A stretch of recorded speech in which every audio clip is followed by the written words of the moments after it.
네,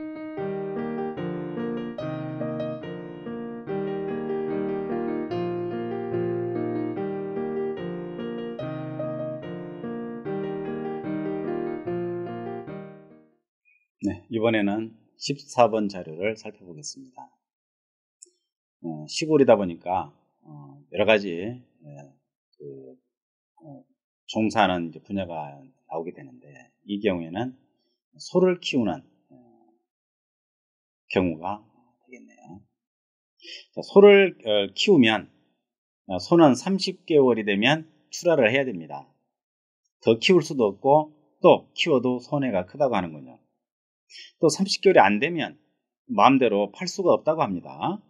이런저런 제약이 많이 따르는데, 30개월이 다가오면은 항상 비싼 사료와 또 힘든 관리를 한 것에 대한 대가, 즉 제값을 받을 것이냐 하는 것에 대해서 항상 궁금하기 마련입니다.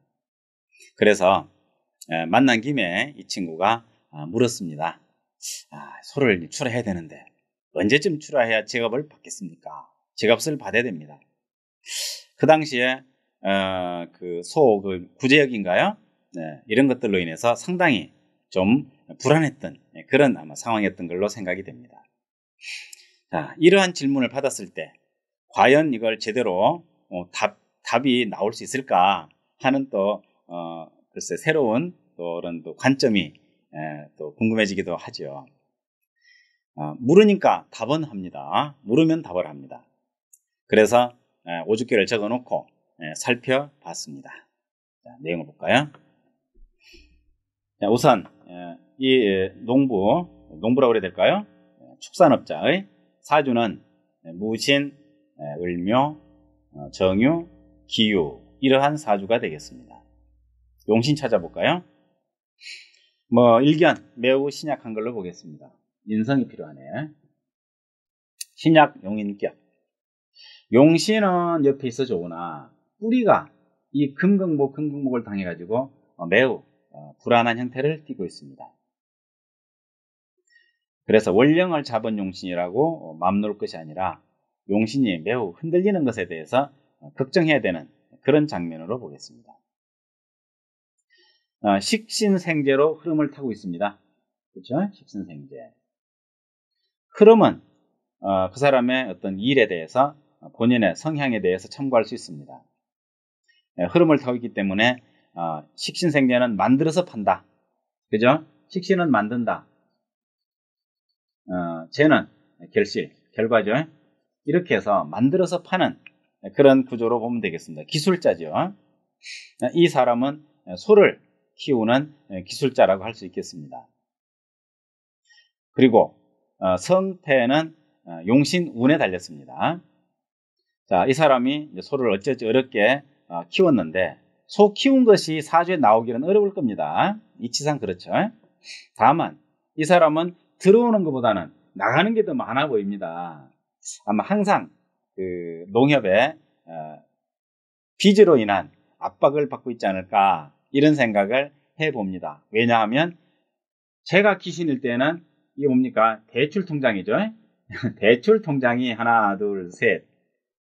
대출통장이 3개나 있으니 이것 참 하면 할수록 손해가 나는 그런 사주적 암시가 아닌가. 이런 경우에는 아무것도 하지 말고 선생 노릇을 했으면 좋겠다.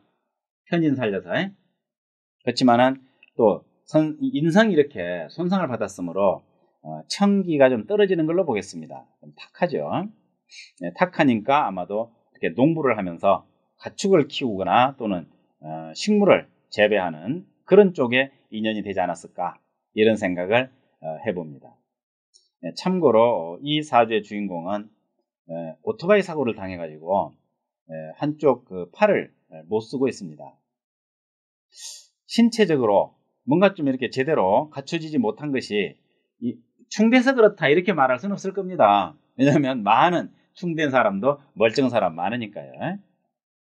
혹시라도 언젠가는 사고 나서 불구자가 될 거야 이런 해석은 하지 않겠죠. 네, 그런 해석은 좀 있을 수 없는 것 같습니다. 우연히도 이 경우에는 이렇게 신경이 공격을 받았는데, 그죠? 목은 신경이니까, 근근목. 그래서 전주에 오토바이를 받는 바람에 한쪽 팔이 못 쓰게 됐습니다. 뭔가 이렇게 좀 결과를 보고 끼워 맞추라 그러면은 끼워 맞출 수 있을 거는 같아요. 그리고 이게 용신에 해당되는데 팔을 하나 못 쓴다는 얘기는 더구나 시골에서 몸으로 살아야 되는 그런 입장이라면 좀 상당히 좀 애로가 많지 않겠나, 이런 정도의 관찰은 가능하겠습니다. 나이가 이제 40이 넘어서 이제 50을 향해서 가고 있는데 배우자 인연이 바람직하지 못하니 참 가정도 원만하기 어렵지 않겠는가, 이런 생각을 해봅니다만은 이제 본론에서 벗어나기 때문에 그 정도로 하고, 자, 점괘를 살펴보겠습니다. 소를 언제 출하하면 제값을 받을 것인가, 언제가 중요합니다. 우선 제값을 받을 수 있는 물건인지부터 보면, 소는 이제 키울 때는 식상입니다. 키우는 과정은 식상, 자식과 같다 그러잖아요. 식상입니다. 일단 시장에 내놓을 때에는 팔 때는 재성입니다.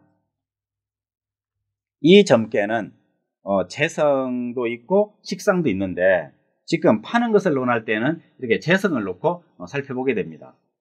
네, 재성이 많네요. 자, 저 재성을 소라고 보겠습니다.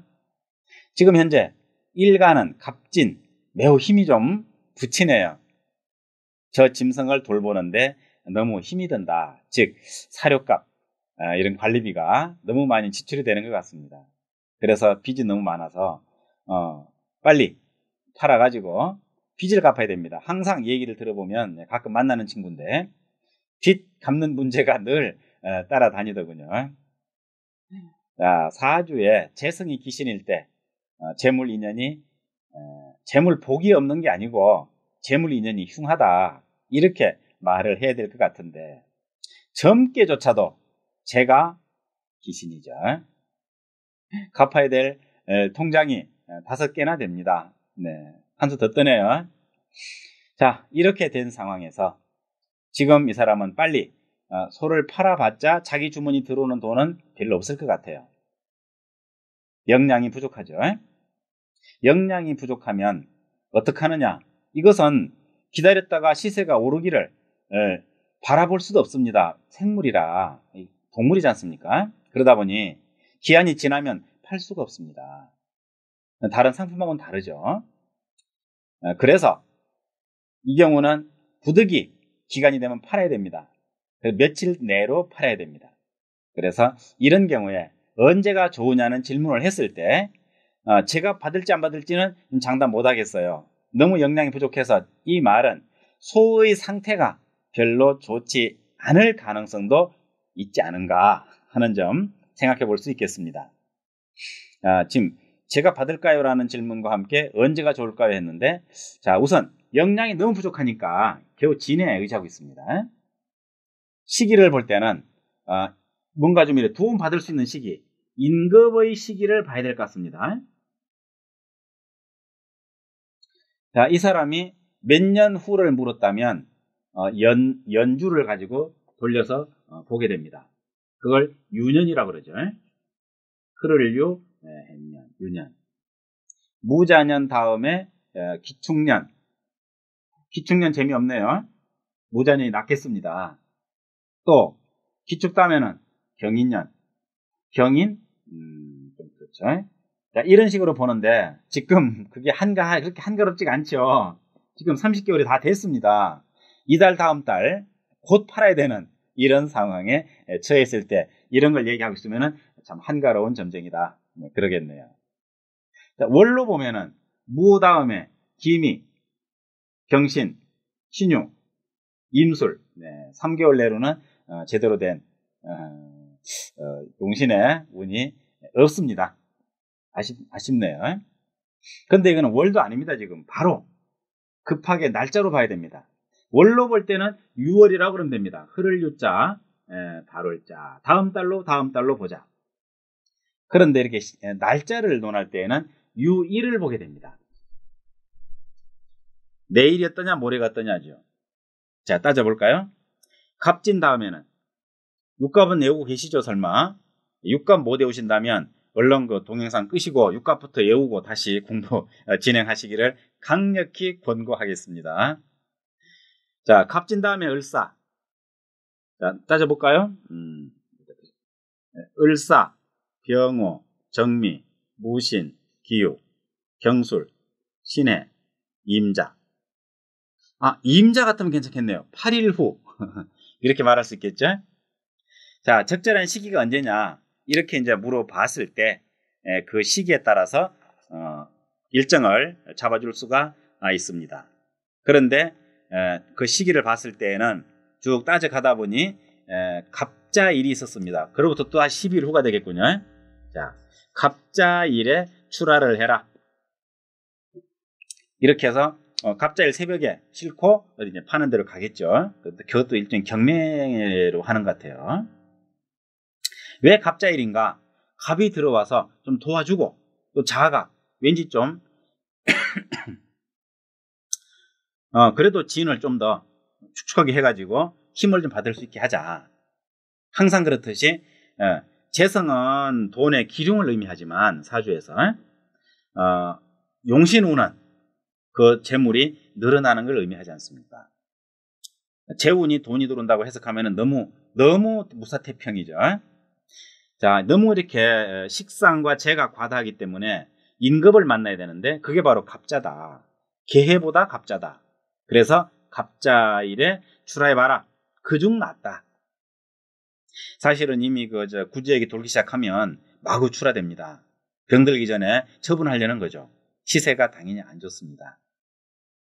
그런 상황에서 지금 이 농부도 조바심이 지금 발생하고 있는 상태인데 날짜를 따져봤을 때 적절한 시기라고 말한 것 중에서 가장 근접한 것이 갑자일로 드러났습니다. 그래서 갑자일날 출하하도록 해봐라 이렇게 말을 했더니 사실 나중에 와서 하는 얘기가 그 근래 비교적 가장 제값을 잘 받았다 이런 얘기를 들려주면서 고맙다고 답례를 했습니다. 말로라도 고맙다고 그러면 다행이죠. 그렇게 힘들게 농사 짓고 사는데 도와줄 수 있으면 뭐든지 도와야 될 그런 상황 아니겠습니까? 그런데 애써서 농사 지어가지고 농사니까 소도 농사 지어가지고 제값을 받은 것은 참 잘했습니다. 또 팔고 나면 송아지를 사야 된답니다. 다음 또 농사를 준비해야죠. 송아지를 사려면 어떻게 하면 되느냐? 송아지는 식상이네요. 키워야 되니까 키우는 과정입니다. 자, 송아지를 키우려면 식상이 희용신일 때 그것이 가능하겠습니다. 그런데 이 점께는 이미 우리가 파악했듯이 식상은 부담만 주고 있습니다. 그래서 송아지는 들이지 않는 게 좋겠다. 당분간 조금 관망하면서 진행하는 것이 좋지 않겠느냐 이렇게 얘기를 했습니다. 물론 구제역은 사주만 가지고 말할 수는 없겠죠. 그렇지만 점괘에서는 판단할 수 있겠습니다. 이런 점괘가 나왔을 때에는 송아지 들이지 말고 있는 손은 빨리 팔고 날짜 가려서 그리고 손 털어라. 현실적으로도 뭐 그렇게 무리가 없는 대안입니다만은 점괘에서도 그렇게 보여준다면 아마도 가능하지 않겠는가. 만약에 자가 오와 바뀌었더라면 영향이 벌써 달라집니다.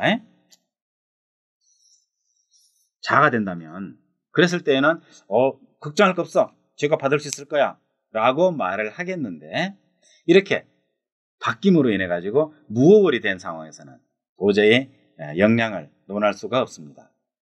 내가 가지고 있는 상품이 제값을 받을 수 없다. 영향을 통해서 또 이런 것도 살펴보면서 관찰한다면 이런 경우에 청구되지 않겠는가 하는 점을 생각해 봅니다. 또 아울러서 참고로 소뿐 아니라 농작물도 마찬가지입니다. 뭐 고구마, 딸기, 논산 주변에는 주로 이렇게 특용 작물들을 많이 하더군요. 깻잎도 많이 합니다. 이럴 때 그러한 질문을 받는다면 어떻게 파는 것이 제값을 받을 것인가 했을 때 뭐 깻잎 같은 것은 시간을 지체할 수 있는 게 아닙니다. 그러나 상품에 따라서 고구마는 좀 저장할 수도 있으니까 한 번쯤 참고해 보는 것도 좋지 않을까. 이런 것을 바탕으로 삼고 또 기타 여러 가지 그 시세에 따라서 시기를 조정하는 것, 오죽계로서 참고할 수 있으리라고 봅니다. 그러한 것을 확인한 하나의 점괘가 된다고 하겠습니다. 참고되시기 바랍니다.